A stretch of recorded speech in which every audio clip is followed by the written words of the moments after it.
میں امراؤ جان ہوں۔ نام تو سنا ہوگا، لیکن جو کہانی تم نے سنی ہے نا، وہ صرف آدھی ہے۔ اصلی کہانی تو اس چھوٹی سی امراؤ کی ہے جو ایک دن اپنے گھر سے اٹھائی گئی اور دوبارہ کبھی وہاں لوٹ کر نہیں گئی۔ بچپن کا ایک دن تھا، میں صرف 6-7 سال کی تھی۔ ابا کے گھر کا آنگن، امی کی گود کا سکون اور بھائی کے ساتھ کھیلنا، میری پوری دنیا یہی تھی۔ مجھے نہیں پتا تھا کہ کسی کی نفرت، کسی کا بدلہ میری پوری زندگی الٹ دے گا۔ اس دن صبح ابا کہیں سفر پہ گئے تھے، امی رسوئی میں روٹی بیل رہی تھی، میں آنگن میں گڑیا سے کھیل رہی تھی کہ دروازے پہ ایک آدمی آیا۔ امی نے سوچا کوئی رشتہ دار ہوگا، لیکن وہ تو ہمارے ایک پرانے دشمن کا آدمی تھا۔ اس نے کہا، چھوٹی کو میں میلہ دکھا لے آتا ہوں، تم فکر مت کرو۔ امی کو شاید یقین آ گیا۔ میری چھوٹی سی مسکان نے ان کے دل کو سکون دیا اور میں اس آدمی کے ساتھ چل پڑی۔ لیکن وہ میلہ کبھی آیا ہی نہیں۔ ہم شہر سے دور جا رہے تھے، راستے بدلتے گئے، مجھے سمجھ نہیں آئی کہ یہ کہاں لے جا رہا ہے۔ میں پوچھتی رہی، امی کے پاس کب لے جاؤ گے؟ وہ چپ تھا، بس ایک عجیب سی مسکان اس کے چہرے پہ تھی۔ 2 دن کا سفر تھا اور پھر ایک ایسی جگہ آئی جہاں ہر چہرہ انجانا تھا، ہر نظر میں ایک عجیب سی چمک تھی۔ یہ لکھنؤ کا ایک کوٹھا تھا۔ میں سمجھ بھی نہیں پائی کہ یہ کیا ہے، بس اتنا سمجھا کہ اب میں اپنے گھر کبھی نہیں جا سکتی۔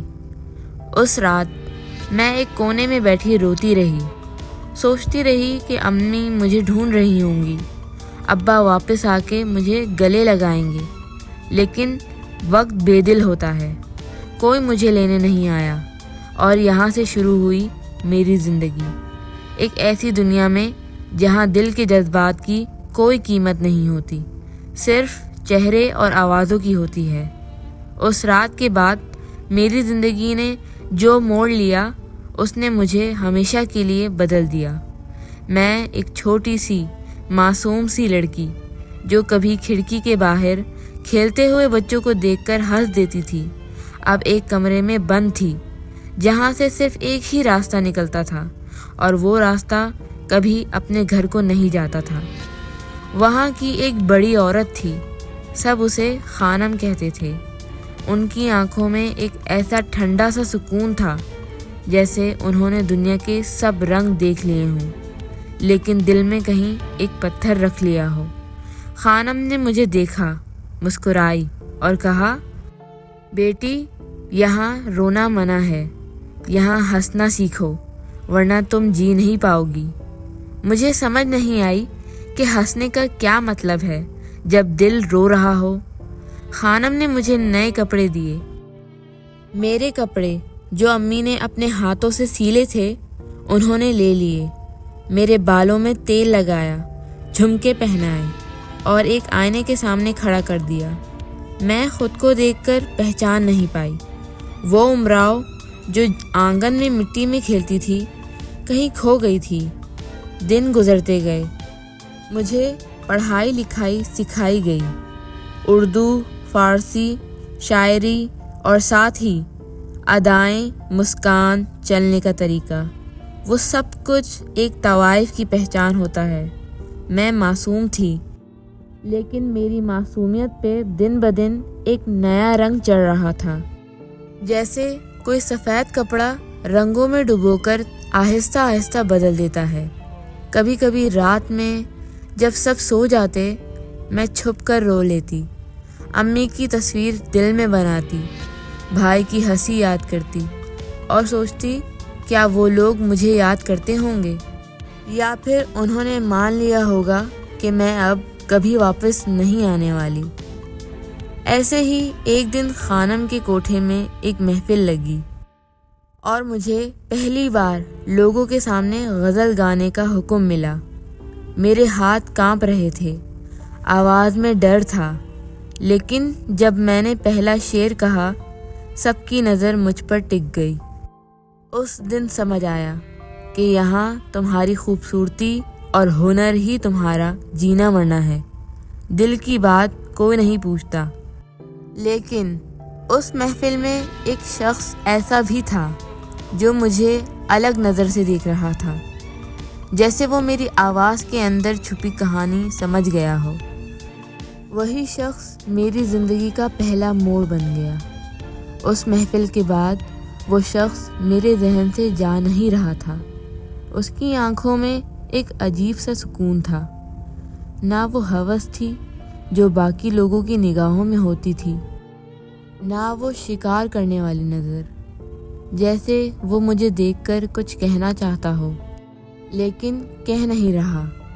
2 دن بعد خانم نے مجھے بلایا اور کہا، آج تمہیں ایک خاص مہمان کے ساتھ بیٹھنا ہے۔ میں نے جب محفل میں قدم رکھا تو دیکھا وہ وہی شخص تھا۔ اس کا نام سلطان صاحب تھا۔ باقی لوگوں کے جیسے وہ میرے ہاتھوں کو چھونے یا بالوں کو سرہانے نہیں لگا، بس چپ چاپ مجھے دیکھتا رہا۔ پھر بہت ہلکی سی آواز میں بولا، تم یہاں کی نہیں لگتی، تمہاری آنکھوں میں ابھی بھی گھر کی مٹی کا رنگ ہے۔ اس کے یہ الفاظ میرے دل میں کسی نے جیسے زخم پر نمک رکھ دیا ہو۔ میں چپ رہی، لیکن اس نے جانے کا نام نہیں لیا۔ اس رات اس نے مجھے کہانی سنانے کو کہا اور میں نے پہلی بار اپنے دل کا بوجھ کسی انجان کو سنا دیا۔ بچپن، ماں بابا، وہ چھوٹا سا گھر اور وہ رات جب مجھے اٹھا کر یہاں لایا گیا۔ اس نے کچھ نہیں کہا، بس میری بات سنتا رہا، جیسے وہ سمجھ رہا ہو کہ میں صرف ایک طوائف نہیں، ایک انسان ہوں۔ اور اس پل مجھے لگا کہ شاید اللہ نے مجھے ایک دوست بھیج دیا ہے۔ اگلی کچھ ہفتوں تک سلطان صاحب محفل میں آتے اور بس میری باتوں کو سنتے، نہ مجھے مہنگا تحفہ دیتے، نہ چاندی کے سکے برساتے، لیکن میری آنکھوں سے آنسو گرتے تو وہ سنبھال لیتے۔ مجھے لگنے لگا کہ میں پھر سے انسان بن رہی ہوں، لیکن خانم کے لیے وہ صرف ایک اور گراہک تھا۔ ان کے لیے ہر آدمی ایک ذریعہ تھا پیسے کمانے کا، اور انہوں نے ڈیسائیڈ کر لیا کہ سلطان صاحب کو میری زندگی سے الگ کرنا ضروری ہے۔ سلطان صاحب سے ملنے کا سلسلہ جاری تھا، اور ہر ملاقات کے بعد مجھے لگتا جیسے میں اپنی اصلی امراؤ بنتی جا رہی ہوں۔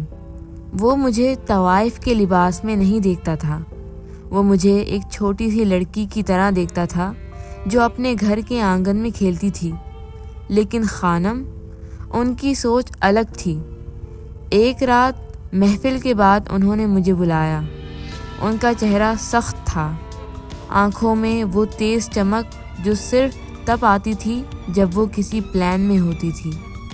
خانم نے سیدھا کہا، سلطان صاحب تم پر ضائع ہو رہے ہیں، وہ تمہیں خریدتے نہیں، بس وقت برباد کرتے ہیں۔ تمہارا کام محفل سجانا اور پیسے کمانا ہے، محبت نہیں کرنی۔ ان کے الفاظ نے مجھے جھنجھلا دیا۔ میں نے کہنے کی کوشش کی، خانم وہ گراہک نہیں، وہ دوست ہے، لیکن خانم ہنس پڑی، وہ ہنسی جو دل کو کاٹ کر رکھ دے۔ امراؤ، یہاں کوئی دوست نہیں ہوتا، صرف لین دین ہوتا ہے۔